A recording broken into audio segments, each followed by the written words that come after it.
Narinig niyo na ba ang tungkol sa BCJ-MMA?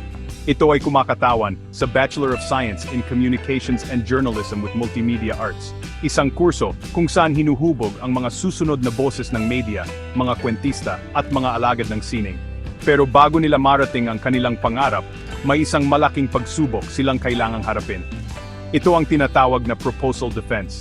Dito, ipipresenta ng mga estudyante ang kanilang mga ideya para sa kanilang final project. Ito ang unang hakbang para sa isang malaking proyekto na susubok sa kanilang galing at dedikasyon sa napiling larangan. Isipin ninyo ito na parang pagtatanim ng isang puno. Ang proposal defense ang mismong buto. Dito nakasalalay kung gaano katibay ang pundasyon ng kanilang proyekto. Iprepresenta nila ang kanilang plano sa harap ng isang panel ng mga eksperto. Sila ang magsisilbing gabay at kritiko. Titingnan nila kung ang ideya ba ay may saysay, kung ito ba ay kayang gawin, at kung ito ba ay may maidudulot na mabuti. Hindi ito para takutin ang mga estudyante. Bagkus, ito ay para tulungan silang gawing mas matatag at mas makabuluhan ang kanilang mga proyekto bago pa man nila ito simulan. Ang layunin nito ay simple lang naman, siguraduhin ang bawat proyekto ay sulit. Sulit sa oras, sa pera, at sa pagod na ibubuhos ng mga estudyante. Sa proposal defense, sinasala ang mga ideya. Tinutulungan ng mga panelist ang mga mag-aral na makita ang mga posibleng problema at solusyon. Ito ang pagkakataon nilang kumuha ng mahahalagang payo mula sa mga mas nakakaalam. Kaya naman sa halip na katakutan, dapat itong tingnan bilang isang oportunidad. Isang pagkakataon para mapabuti palalo ang kanilang mga pangarap na proyekto. Kaya naman kapag nakita kayo ng mga estudyanteng tila kinakabahan habang may hawak na mga papel at laptop, malamang ay papunta sila sa kanilang proposal defense. Ito ang kanilang moment of truth. Dito magsisimula ang isang mahabang paglalakbay na huhubog sa kanila, hindi lang bilang estudyante, kundi bilang mga profesional sa hinaharap. Ang bawat tanong ng panel, bawat suwestyon, ay isang hakbang palapit sa isang matagumpay na thesis, documentary, o anumang proyektong kanilang pinapangarap. Ito ang simula ng lahat. Oras ay ginto.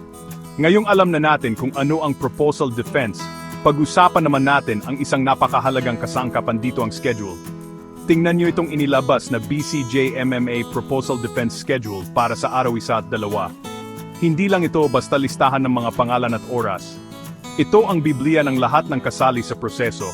Mula sa mga estudyante, sa mga panelist, hanggang sa mga manonood, lahat ay nakadepende rito. Ang isang organisadong schedule ang nagsisiguro na ang lahat ay magiging maayos at walang chaos.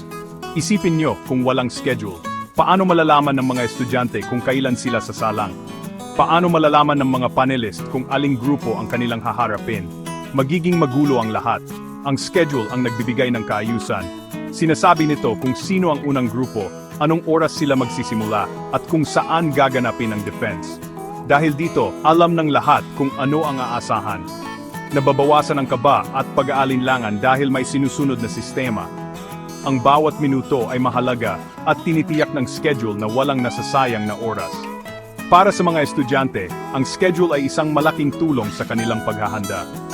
Halimbawa, kung nakalagay na alas 10 ng umaga ang kanilang presentasyon, alam nilang kailangan nilang dumating ng mas maaga. Pwede pa nilang i-review ang kanilang mga slide o mag-practice ng kanilang sasabihin.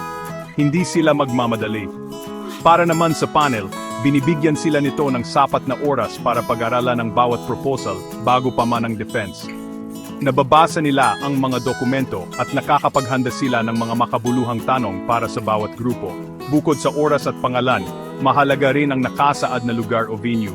Sinasabi nito kung saang kwarto gaganapin ang defense. Nakakatulong ito para maiwasan ang kalituhan, lalo na kung maraming grupo ang nakatakdang magpresenta sa isang araw. Ang isang malinaw na schedule ay parang isang mapa. Ginagabayan nito ang lahat patungo sa tamang direksyon, sa tamang oras. Ito ang pundasyon ng isang matagumpay at maayos na proposal defense, kung saan ang focus ay nasa mga ideya at hindi sa gulo at kalituhan. Tingnan natin ng mas malapitan ang schedule. Ano ba ang mga proyektong nakalinya? Sa araw 1 pa lang, makikita na natin ang iba't ibang uri ng paksa. Mayroong Sake.Upsh 2.0, a proposed mobile application for commuters. Isang napapanahong ideya na layuning tulungan ng mga commuter sa kanilang araw-araw na biyahe.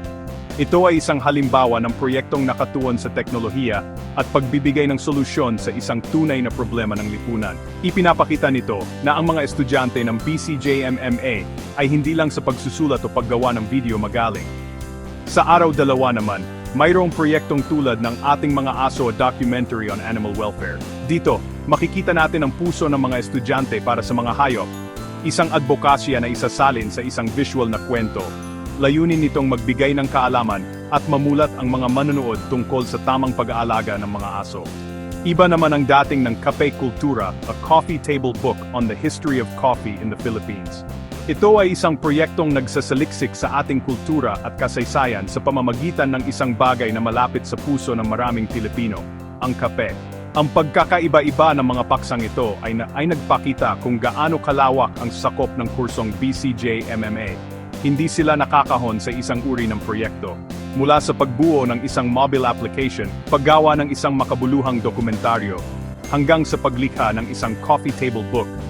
Malaya silang pumili ng proyektong tumutugma sa kanilang interes at talento. Ang proposal defense ang nagiging unang entablado para ipakita ang kanilang mga malikhaing ideya.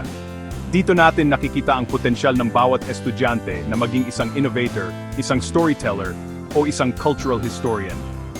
Ang ganitong pagkakaiba-iba ay mahalaga hindi lang para sa mga estudyante, kundi pati na rin sa komunidad. Ang bawat proyekto, kung matagumpay na may sasakatuparan, ay may potensyal na mag-iwan ng marka.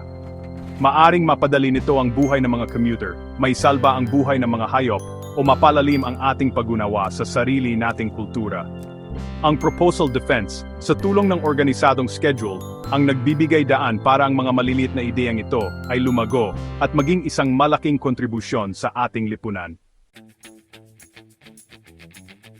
Ngayong nakita na natin ang kahalagahan ng proposal defense at ang kaayusang dulot ng schedule, ano naman ang dapat gawin ng mga estudyante? Ang sagot ay simple, maghanda at yakapin ang proseso. Ang tagumpay sa proposal defense ay hindi nakasalalay sa swerte. Ito ay bunga ng masusing paghahanda. Bago pa man sumalang, dapat ay kabisado na ng grupo ang kanilang buong pag-aaral. Dapat handa silang sagutin ang anumang tanong na maaring ibato sa kanila. Ang paghahanda ang magbibigay sa kanila ng kumpiyansa. Ang proseso ng proposal defense ay parang isang ensayo para sa totoong buhay.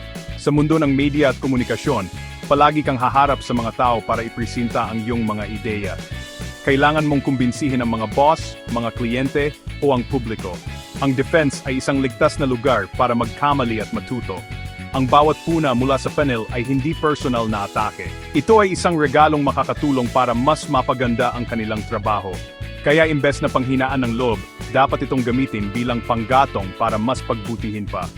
Sa huli, ang BCJMA Proposal Defense Schedule ay higit pa sa isang listahan. Ito ay isang simbolo ng oportunidad at pag-unlad. Ito ang roadmap na gumagabay sa mga estudyante sa isa sa pinakamahalagang bahagi ng kanilang college life.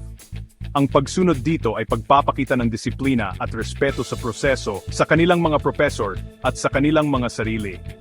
Ang bawat pangalan sa listahang iyan ay may dalang pangarap. Isang pangarap na proyektong nais nilang bigyang buhay. Ang schedule ang unang hakbang para matupad ang mga pangarap na iyon.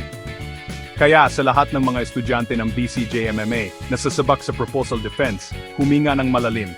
Magtiwala sa inyong pinag-aralan at sa inyong mga kasama. Tingnan ninyo ang schedule, alamin ang inyong oras, at ihanda ang inyong mga puso't isipan. Hindi ito ang katapusan, kundi ang simula pa lamang ng isang kapana-panabik na paglalakbay. Harapin ito ng may tapang at determinasyon. Dahil ang bawat kwento, bawat app, at bawat advokasya ay nagsisimula sa isang matapang na proposal. Good luck, mga future media practitioners.